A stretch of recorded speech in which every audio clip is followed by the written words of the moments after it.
ভাই কিক মারেন না ভাই, কিক মারেন না ভাই। ভাই একটা স্ক্রিনশট নেই, বাস ভাই, একটা স্ক্রিনশট কিক ভাই। মারতেছি না ভাই, কিক মারতেছি না। এই দেখি কি কি শপিং করছো তুমি? ভাই টাকাই পাই নাই, শপিং আবার। মায়ের অনেক বড় একটা ইচ্ছা ছিল যে একটা দামি শাড়ি পরার। এই দোকানের টাকা পাইলে মার জন্য একটা দামি শাড়ি কিনতাম। একটা দামি শাড়ি দেখে আসছিলাম দোকানে, কিনতে পারি নাই টাকার জন্য।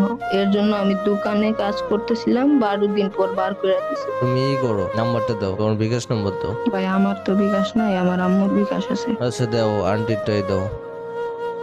আচ্ছা পাইছি ভাই। আচ্ছা ভাই, একটা মিনিট গ্রুপে থাকো। ওকে, কিন্তু আমি 6082 টাকা সেন্ড করে দিছি ভাই, একটু চেক দাও তো টাকা গেছে নাকি। ও আচ্ছা, আমি আমার আম্মুর ফোনে দেখে আসতেছি ভাই, দাঁড়ান ভাই। আচ্ছা আচ্ছা, ও ভাই, ভাই এত টাকা হয়েছে না ভাই। পাইছো? ও ভাই অনেক খুশি হয়েছি ভাই। আজকে আন্টিরে যে একটা শাড়ি কিনে দিব। আজকে কি খোলা থাকবে দোকান? না ভাই,